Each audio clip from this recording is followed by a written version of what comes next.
Thank you very much, Mr. President. Ladies and gentlemen, good evening. Assalamu alaikum. Lovely to see you all here tonight.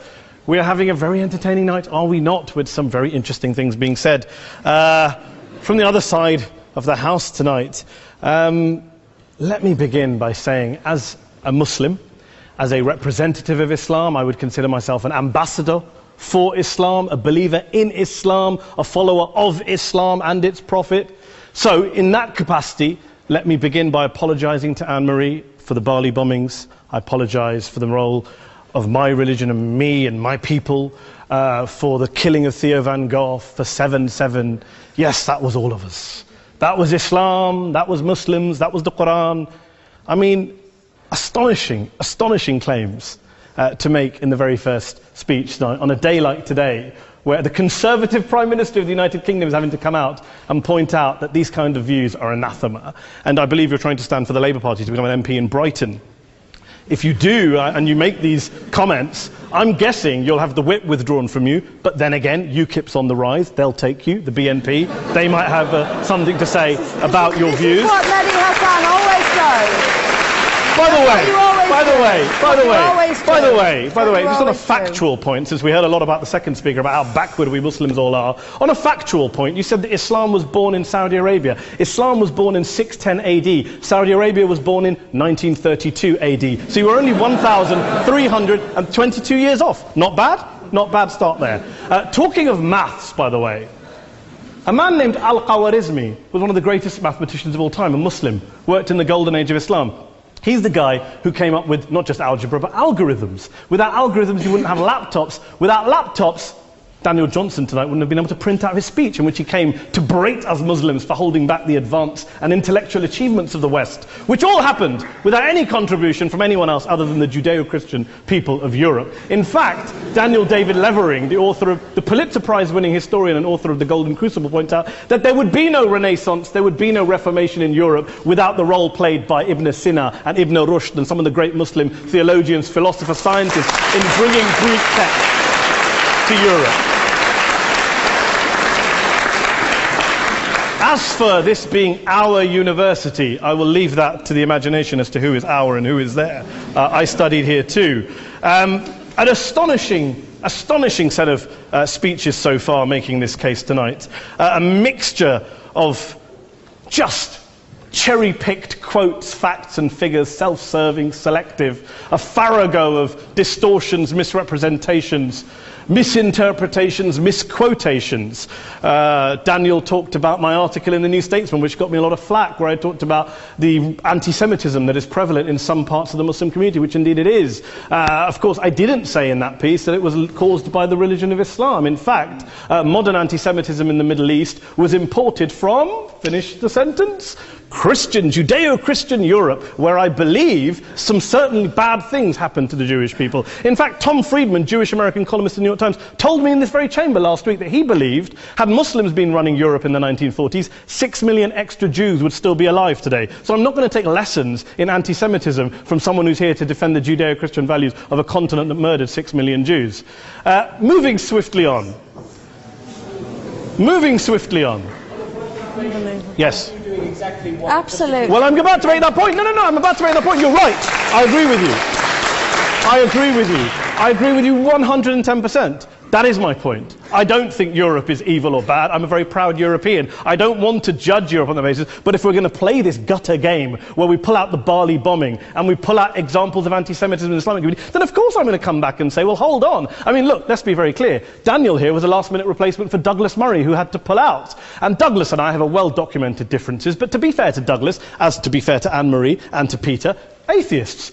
Atheists see all religions as evil, violent, threatening. What the problem I have with Daniel's speech is that Daniel comes here to run this robust defense of Christianity, forgetting that his fellow Christians, people who said they were acting in the name of Jesus, gave us the Crusades, the Spanish Inquisition, the anti-Jewish pogroms, European colonialism in Africa and Asia, the Lord's Resistance Army in Uganda, not to mention countless arson and bomb attacks on abortion clinics in the United States of America to this very day. I would like a little bit of humility from Daniel first before he begins lecturing other communities and other faiths on violence, terror and intolerance. But, no thank you. Some water. But I would say this, to address the gentleman's very valid point here, I'm not going to play that game. I don't actually believe that Christianity is a religion of violence and hate because of what the LRA does in Uganda or what Crusaders did to Jews and Muslims in Jerusalem when they took back the city in the 12th or 13th or whatever century it was. I believe that Christianity, like Islam, like pretty much every mainstream religion, is based on love and compassion and faith. I do follow a religion in which 113 out of the 114 chapters of the Quran begins by introducing the God of Islam as a God of mercy and compassion. I would not have it any other way. I don't follow a religion which introduces my God to me as a God of war, as some kind of Greek God of wrath, as a God of hate and injustice. Not at all. As Adam pointed out, you go through the Quran and you see the mercy and the love and the justice. And yes, you have verses that refer to warfare and violence. Of course it does. This is not a motion about pacifism. I'm not here to argue that Islam is a pacifistic faith. It is not. Islam allows military action, violence in certain limited contexts. And yes, a minority of Muslims do take it out of that context. But is it religious? We talked about Woolwich. Daniel and Anne-Marie have suggested that it's definitely religion that's behind all of this. Well, actually,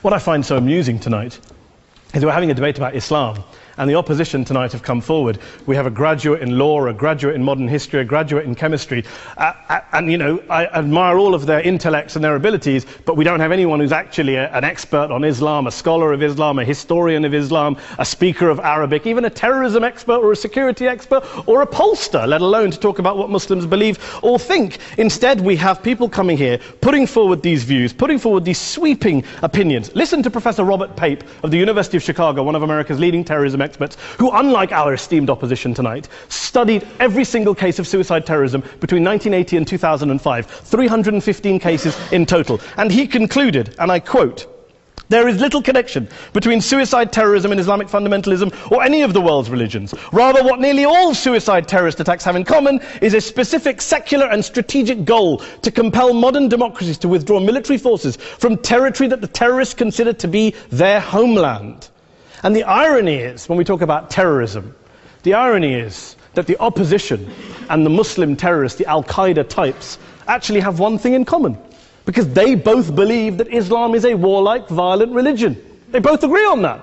They have everything in common. Osama bin Laden would be nodding along to everything he's heard tonight from the opposition side. He agrees with them.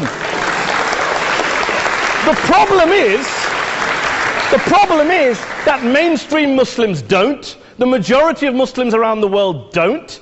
In fact, a gentleman here started quoting all sorts of polls. Gallup carried out the biggest poll of Muslims around the world, of 50,000 Muslims in 35 countries. 93% of Muslims rejected 9/11 and suicide attacks. And of the 7% who didn't, they all, when polled and focus grouped, cited political reasons for their support for violence, not religious reasons. And as for Islamic scholars and what they say, well, Daniel talks about our University of Oxford. We'll go down to Oxford Centre for Islamic Studies, get hold of a man named Sheikh Afifi al-Akiti, who is a massively well-credentialed and well-respected Islamic scholar, who has studied across the world, who in the days after 7/7 published a fatwa denouncing terrorism in the name of Islam, calling for the protection of all non-combatants at all times, and describing suicide bombings as an innovation with no basis in Islamic law. Go and listen to Sheikh Tahir al-Qadri, one of Pakistan's most famous Islamic scholars, who published a 600-page fatwa condemning the killing of all innocents and all suicide bombings unconditionally without any ifs or buts.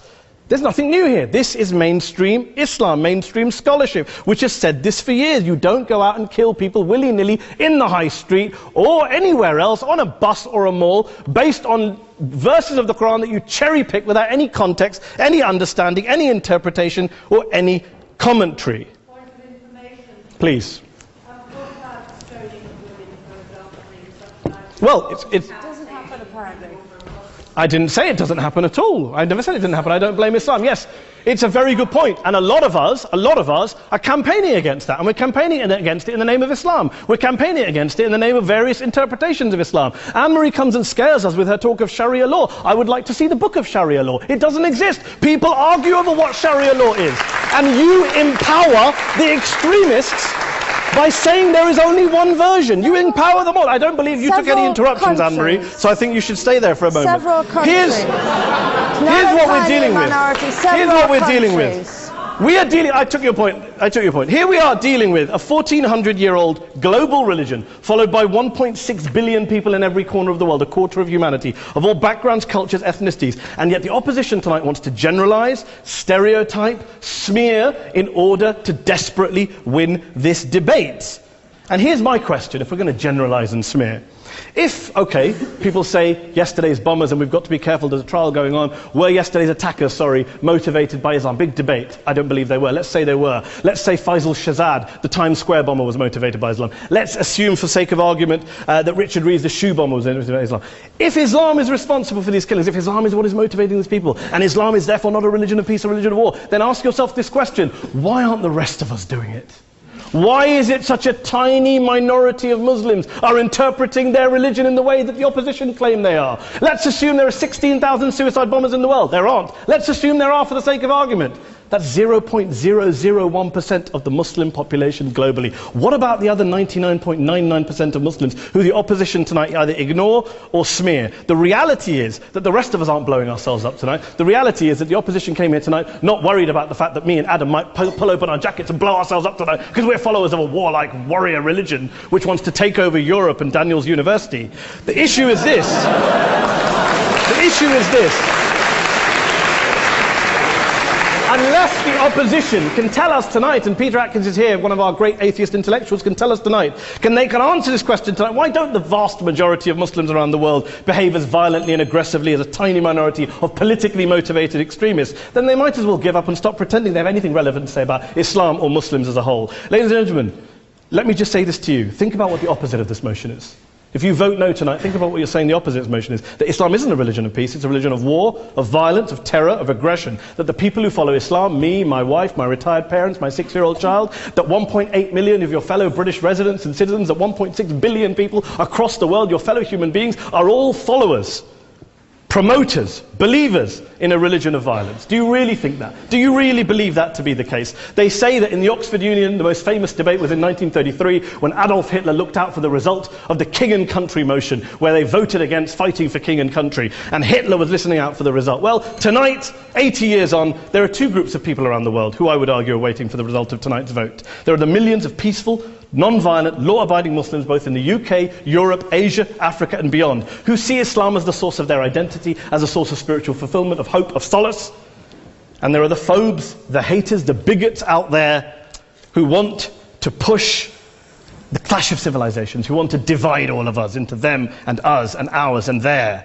Ladies and gentlemen, I urge you all not to fuel the arguments of the phobes and bigots. Don't legitimize their divisions. Don't legitimize their hate. Trust those Muslims who you know, who you've met, who you hear, who don't believe in violence, who do want you to hear the peaceful message of the Quran as they believe it to be taught to the majority of Muslims, the Islam of peace and compassion and mercy, the Islam of the Quran, not of Al-Qaeda. Ladies and gentlemen, I beg to propose this motion to the House. I urge you to vote yes tonight. Thank you very much for your time.